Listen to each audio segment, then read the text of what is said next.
Bonjour à tous. Vous aimez écouter des histoires, des récits, des légendes, alors bienvenue sur ma chaîne. Si vous avez aimé cette écoute, n'oubliez pas de cliquer sur « J'aime ». Encore merci. Et maintenant écoutez. Tara et la louve à l'air humide du soir. Avec le crépuscule, elle s'était décidée à sortir des bois où elle s'était terrée après le drame. Longtemps elle était demeurée à l'abri d'un buisson, non loin de l'entrée de son terrier, le museau entre les pattes, poussant avec régularité des petits cris plaintifs. Puis, enfin, elle s'était dressée. L'échine arquée, elle avait lancé vers les frondaisons qui commençaient à s'obscurcir un unique hurlement de désespoir. Ensuite, elle avait tourné le dos au terrier. Et, de ce trot inimitable qui caractérise son espèce, Tara avait entrepris de descendre vers la plaine. Peu à peu, le souvenir de la tragédie s'effaçait de sa mémoire. Pourtant, ce qui venait de lui arriver était épouvantable. Même pour une louve. Parce que cette louve était une mère. Et cette mère avait trouvé, au retour d'une expédition de chasse infructueuse, ses 3 nouveau-nés immobiles, baignant dans une grande flaque de sang encore frais. Les premiers instants, Tara n'avait pas compris. Désespérément, elle avait tenté, en les poussant du museau et de la patte, de redonner vie au petit corps qui ne bougeait plus. Quand elle était partie en chasse, ils jouaient, se bousculaient, se mordillaient. Bien qu'encore aveugles et maladroits sur leurs pattes, ils manifestaient toujours tant de vivacité et de joie quand ils retrouvaient leur mère. Mais plus maintenant. Maintenant, il ne régnait dans le terrier que l'immobilité, le froid, et cette enivrante odeur du sang envahissait les sinus de Tara. Alors la vérité s'abattit sur la louve, ses petits étaient morts. Qui avait perpétré ce forfait? Un ours? Un de ses frères de race, solitaire comme elle l'était depuis que Gore, son mâle, avait disparu. Elle ne reconnaissait pas l'odeur étrangère qui flottait autour des cadavres. Et sans doute comprenait-elle confusément qu'un fauve aurait dévoré ses bébés au lieu de laisser leurs dépouilles intactes. Le coupable, c'était plutôt un de ces bipèdes qui semblaient être de plus en plus nombreux dans la région, ces créatures sans pitié capables de tuer pour rien, de loin, avec des pointes de fer qui volaient dans l'air et qu'on ne voyait pas venir. Les hommes, alors qu'elle émergeait du bois de chêne et de pin qui tapissait la colline, la rage et la peine s'étaient éloignées de l'esprit de la louve. Remplacés par des besoins plus pressants, la faim, la soif. Elle fronça le museau pour capter les émanations présentes dans l'atmosphère. La plaine s'étendait devant elle, adoucie par les ombres violettes du soir. Tout semblait tranquille. Le ciel était encore clair, la courbe du fleuve scintillait, rendue un peu floue par les brumes montantes. De son trot rapide, Tara se dirigea vers le courant, signant entre les buissons de lauriers et les bosquets de figuiers pour rester à couvert. À cette heure, la louve le savait, les berges du fleuve dissimulaient maints animaux venus boire en toute innocence. Et chacun, sous ses dents, pouvait devenir une proie savoureuse. Cependant, c'est une odeur insolite qui agaça ses narines lorsqu'elle atteignit le bord de l'eau. Tara écarta les babines, gronda sourdement. L'effluve qui la chatouillait était celui, fade et vaguement écœurant, des ennemis tant redoutés, les hommes. Pourtant, cette odeur possédait une particularité inhabituelle que la louve ne parvenait pas à définir. Elle s'aplatit, avança en rampant. Ses tétines, douloureuses parce que gonflées de lait, s'accrochaient aux aspérités du terrain. Lorsqu'elle parvint à la source odorante, l'étonnement lui fit ravaler son grondement. Ce qu'elle avait sous les yeux ne correspondait à rien de ce qu'elle connaissait. Des hommes? Ils étaient 2, allongés dans une sorte de panier d'osier que la rivière avait dû rejeter sur la berge. Le panier était pris dans les racines d'un grand arbre s'élevant en bordure d'une grotte naturelle. À l'intérieur, les 2 créatures battaient des bras et des jambes. Leur peau était rose pâle, entièrement dépourvue de poils. Ils étaient hideux. Et, surtout, c'étaient les plus petits hommes que Tara eût jamais vus. Prudente, elle s'infiltra entre les racines pour flairer les corps minuscules. Les petits s'agitaient, émettaient des bruits aigus avec leur bouche. Ces cris plaintifs rappelèrent confusément quelque chose à Tara. Oui, les cris de ces bébés lorsqu'ils réclamaient leur tétée. Elle clignait des yeux, langue pendante, ses oreilles dressées enregistrant les pleurs qui montaient du berceau. L'odeur de la chair tendre et chaude était appétissante et lui retournait l'estomac. Comme il aurait été facile d'avancer la patte, de refermer les crocs sûrs, mais non, non et non. D'un seul coup, la louve se rendit compte que jamais elle ne pourrait se résoudre à dévorer ces êtres sans défense. Il lui rappelait tellement ses bébés. Instinctivement, elle s'allongea sur le flanc contre le panier. Peu à peu, les pleurs cessèrent. Elle sentit d'abord l'attouchement malhabile de toutes petites mains sur la peau de son ventre. Puis la morsure de toutes petites bouches sondant autour de ses tétines. Un soulagement intense la pénétra lorsque les premières gouttes de lait jaillirent dans les bouches avides. Tara n'avait plus mal, Elle ne ressentait plus la faim, ni aucune peine. Elle ferma les yeux. Les bébés humains tétaient, gorgeant leur faible corps de son lait vigoureux de louve. Les 2 enfants abandonnés étaient les fils jumeaux d'une femme à la grande beauté dont le nom était Rhea Silvia. Cette Rhea se trouvait être la fille du roi Numitor qui, à cette époque lointaine, régnait sur la ville d'Albe la Longue. Numitor avait également un fils nommé Proctor. Et un frère cadet, Amulius. Ce dernier, bourré d'ambition, se rongeait de ne pouvoir être roi à la place de Proctor quand Numitor mourrait. Aussi conçut-il un plan machiavélique destiné à lui ouvrir en grand les portes du pouvoir. Le perfide Amulius commença par faire assassiner Proctor au fond d'un bois. Puis, à force des droits discours, il convainquit son frère de consacrer Silvia à Vesta, déesse de la terre. Il faut savoir que les servantes de Vesta, nommées Vestales, étaient vouées à la chasteté. Ainsi Rhea n'aurait pas d'enfant susceptible de lui disputer le royaume. Et comme il était exclu que Numitor, veuf inconsolable, est un autre héritier, Amulius se savait désormais les mains libres. Numitor était déjà vieux, et le chagrin d'avoir perdu son fils le consumait. Aussi abandonna-t-il progressivement le pouvoir à son frère. Mais c'était compter sans les divinités qui, en ces temps farouches, gardaient avec malice l'œil sur les humains. Ainsi Mars, dieu fort aventureux, avait-il été touché par la fraîche beauté de Rhea Silvia. Et comme nulle règle, pas plus que la plus épaisse muraille, ne peut retenir un dieu, Mars fit la cour à Silvia et la séduisit. Silvia se retrouva enceinte. Dans la cellule la plus reculée du temple, elle accoucha de 2 enfants. Malgré le silence complice des autres Vestales, le secret de cette naissance ne fut pas longtemps gardé. Amulius avait des espions jusqu'au cœur du temple. Mais au courant dès le 2e jour, il entra dans une colère épouvantable et fit venir son plus fidèle garde, le colosse Tabor. « Tu vas sur le champ te rendre au temple de Vesta et arracher à Silvia les jumeaux impies qu'elle vient de mettre au monde. » hurla-t-il. Et sans plus tarder, tu iras les noyer dans le Tibre. Tabor n'avait pas l'habitude de discuter. En pleine nuit, il fit irruption dans le temple et, malgré les gémissements de Silvia, se saisit des bébés, les enveloppa dans sa cape, et partit comme il était venu. En ce temps-là, Albe n'était qu'une petite ville aux maisons de bois et de torchis, blottie dans la courbe du fleuve Tibre entre les marais et la forêt. Tabor eut au fait de la traverser mais, au moment de jeter les 2 nouveau-nés dans les eaux de la rivière, une force obscure le saisit, qui paralysa son bras. Ses mains tremblèrent, ses yeux s'embuèrent. Il était sans doute un rude guerrier, fidèle entre les fidèles au prince Amulius. Mais il se souvenait aussi avoir été un bébé choyé par sa mère, et sa décision fut vite prise. Avisant un grand panier d'osier abandonné sur la rive, il y déposa délicatement les 2 bébés avant de pousser l'embarcation improvisée dans le sens du courant, la confiant au hasard du fleuve. Dans la nuit ventée, Tabor laissa le berceau disparaître à sa vue avant d'essuyer, d'un geste preste de la main, cette humidité inhabituelle qui lui était montée aux yeux. Là-haut, dans les nuées de l'Olympe, Mars sourit dans sa barbe. Ses fils étaient sauvés. Il ne restait plus à Tabor qu'à aller affirmer au terrible Amulius que le forfait avait été perpétré. C'est ainsi que, dès le lendemain, à quelques kilomètres en aval du Tibre, devant la grotte Lupercale, sous un très vieux figuier nommé Ruminel, Tara la louve prit sous sa protection ses enfants sauvés des eaux. Chaque jour désormais, matin et soir, Tara livra à ses tétines aux petites bouches affamées. Les bébés, contre qui elle s'étendait une bonne partie de la nuit brumeuse pour les protéger du froid, perdirent leur odeur humaine pour s'imprégner de l'odeur des loups. Ainsi Tara finit-elle par ne plus faire la différence entre ses petits hommes et les siens, qu'elle ne tarda pas à oublier tout à fait. Quand elle n'était pas avec eux, Tara partait chasser. Et il se trouvait toujours un lapin, un faisan, parfois un mouton égaré, pour lui apporter sa ration de bonne chair rouge et de sang chaud qui permettait à son corps de fabriquer le lait pour les enfants trouvés.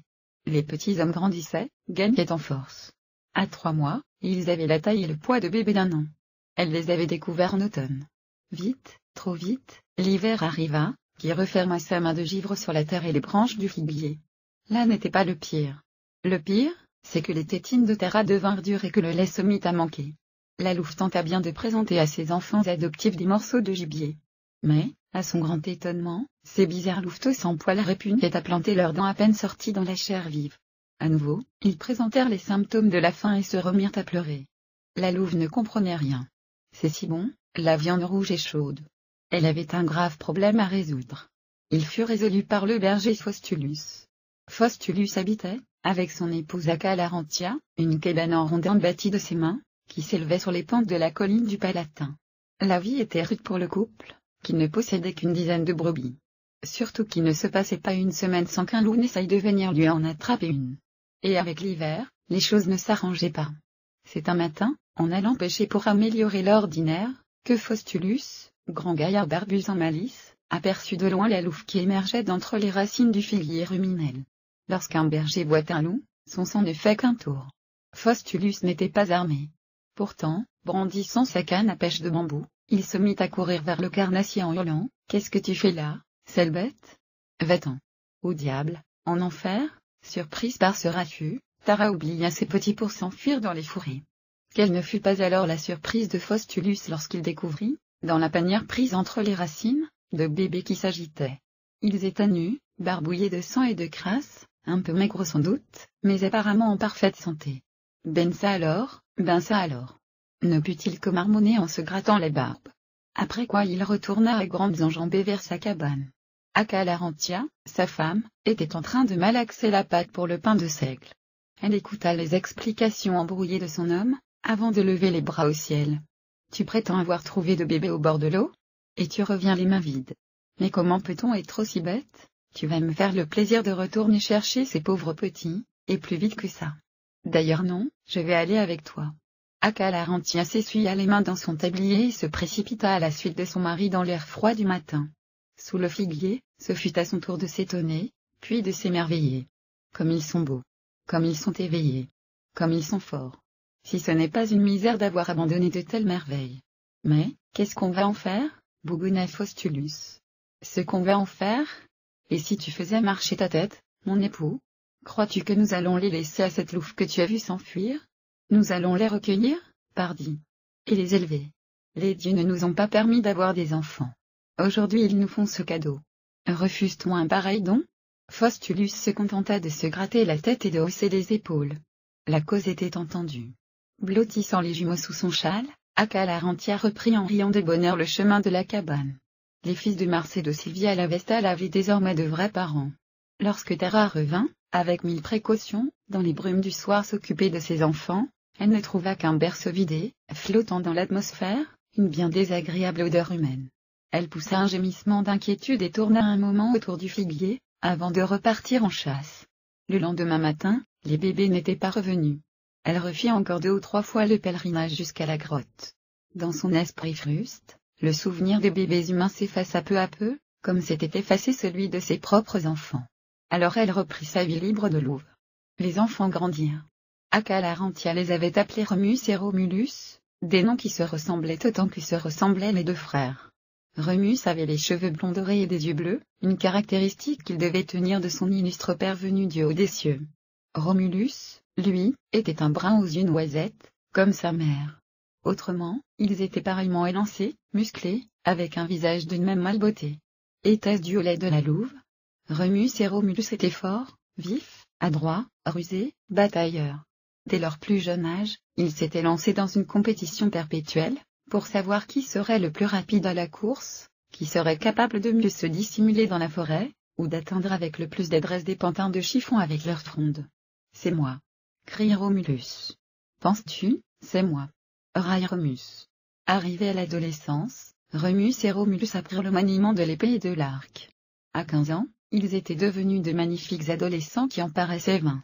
Aussi purent-ils réunir autour d'eux une bande de plus en plus importante de jeunes gens des environs, comme fils de bergers ou de paysans, dont ils devinrent tout naturellement les chefs. Les jeux se transformèrent en parties de chasse, en affrontements violents mais encore amicaux. Les jumeaux n'avaient pas leur pareil pour organiser des batailles rangées, des assauts de forteresses figurés par de simples remblais de terre. Tous deux restaient de force et d'astuce à peu près égales. Néanmoins, il devint évident que le blond Remus l'emportait sur le brun Romulus un peu plus souvent que l'inverse. À ces occasions, Romulus, mauvais joueur, ne pouvait s'empêcher de tempêter. Pour sûr, tes soldats ont franchi mes murailles. Mais aussi, c'est la faute à cet idiot de Servius. Il n'a pas suivi mes ordres et s'est dispensé de garnir la crête des ronces qui vous aurait empêché de passer. Et quand, aux épreuves de tir à l'arc, Remus mettait dans le mille une fois de plus que son frère, Romulus grommelait, « Tiens donc. J'avais le vent contre moi. » Ces querelles s'interrompirent à l'occasion d'une rencontre inattendue qui allait changer beaucoup de choses, celle de Numitor, le vieux roi déchu, qui était aussi le grand-père de Remus et Romulus. On s'en souvient, Numitor avait été chassé de son trône par son fier cadet, le fourbe Amulius qui, après avoir cru s'être débarrassé des fils de Rhea Silvia, avait relégué la pauvre Vestale dans le plus sombre cachot de son palais. Amulius, bien que l'envie ne lui en manquait point, n'était pas allé jusqu'à mettre à mort Numitor, par crainte que ses sujets ne lui en tiennent rigueur.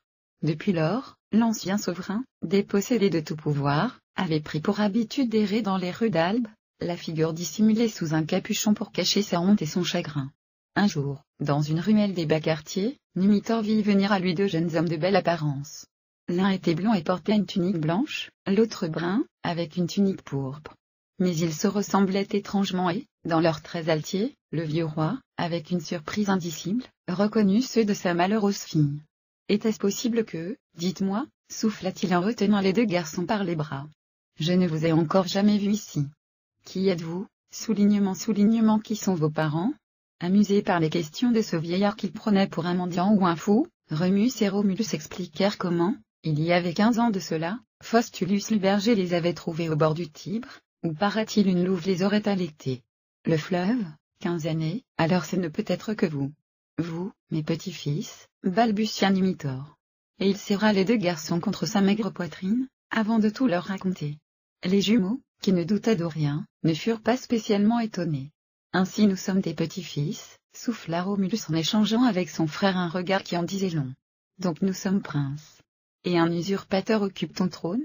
Eh bien, crois-moi, noble roi, il ne l'occupera plus longtemps. Dans la même journée, Remus et son frère réunirent leur bande, donnèrent l'assaut au palais royal, capturèrent Amulius, le mirent à mort, et délivrèrent leur véritable mère. Cela s'était fait avec une grande facilité, le prince félon n'ayant jamais réussi à s'attirer l'amour de ses sujets. Et Numitor put enfin retrouver son trône. Mais Remus et Romulus, à qui cet exploit avait donné des idées, n'étaient pas encore satisfaits. Notre grand-père règne sur Albe. Fort bien. Seulement, nous savons maintenant que nous sommes princes. Et sur quoi régnons-nous? Romulus, qui avait prononcé cette diatribe, fit d'un large geste du bras le tour de l'horizon, cerné par des collines couvertes d'une dense forêt, au pied desquelles s'étendaient des prairies en friche et des marais brumeux. Je vois ce que tu veux dire, opina Remus. Il nous faut bâtir une ville à nous. Pourquoi pas du côté du grand cirque, dans la plaine de l'Aventin? Ainsi, nous serions à côté du Tibre, qui nous apporterait l'eau indispensable. Je ne suis pas de cet avis. Coupa Romulus. Bâtissons plutôt sur le mont Palatin. En altitude, une ville est plus facile à défendre contre les ennemis qui voudraient nous attaquer. Non, l'Aventin, s'obstina Remus. Pas du tout, le Palatin, cria Romulus. Et si nous laissions les dieux en décider, fit Servius, resté le plus fidèle compagnon des deux frères. Acceptons leur augure. Je vous propose ceci, Remus, tu vas te tourner vers l'Aventin. Toi, Romulus, vers le Palatin. Et, jusqu'au moment où le soleil aura atteint son zénith, vous regarderez le ciel et observerez le vol des vautours. Celui de vous deux qui en aura vu le plus décidera de la situation de notre future ville. Il en fut ainsi. Dans le silence attentif, on entendit successivement la voix des deux frères qui comptabilisaient les oiseaux de proie traversant la vallée, qui vers la plaine de l'Aventin, qui vers le mont Palatin. 1, 2, et 3, 2, 3, 4 pour moi. Encore 2, ce qui fait 5. Lorsque le soleil eut atteint le zénith, le timbre triomphant de Romulus venait de clamer, 2 encore. 12, j'en ai vu 12.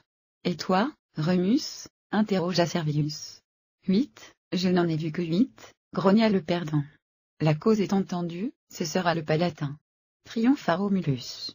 Allez, compagnons, traçons immédiatement les limites de notre future ville. Une charrue fut aussitôt attelée à une paire de bœufs, et ce fut Romulus lui-même qui guida les bêtes. Fidèle à son projet, il creusa un sillon rectiligne qui encadra la colline en un carré parfait, ce serait la limite des futurs remparts, une ligne infranchissable appelée le Pomerium. Le soleil était en passe de basculer derrière l'horizon lorsque Romulus, en sueur, eut achevé son ouvrage, sous les acclamations de sa troupe. Remus qui, en compagnie de ses partisans, avait observé le travail dans un silence boudeur, choisit cet instant pour manifester sa mauvaise humeur. C'est cela, tes remparts? Regarde comme il m'est facile de les franchir. Et, d'une seule détente, il sauta au-dessus de l'étroit fossé creusé par la charrue de son frère. Et regarde comme il m'est facile de les défendre, cria Romulus. Il saisit une pierre pointue arrachée à la terre et en frappa son frère à la tempe. Il y eut un bruit de coquille d'œuf qui se brisait, sans un cri, Remus tomba de tout son long travers du sillon. Romulus, laissant choir son arme improvisée, se baissa pour poser l'oreille contre la poitrine du gisant. Elle était inerte, Remus était mort. Sans doute Romulus n'avait-il pas voulu tuer. Mais ce qui était fait était fait. Aussi se redressa-t-il et, levant les bras au ciel, prononça d'une voix ferme, « Voici ce qui arrivera à quiconque franchira nos murs. » Ces murs, il ne restait plus qu'à les élever. Une fois Romulus porté en terre, les compagnons s'y attelèrent dans les jours qui suivirent. L'enceinte étant parfaitement carrée, l'emplacement de la future ville fut baptisé Roma Quadrata, ce qui veut dire « la ville carrée ». Ainsi naquit Rome, dont on dirait plus tard qu'elle avait été créée par un homme allaité par une louve et meurtrier de son frère.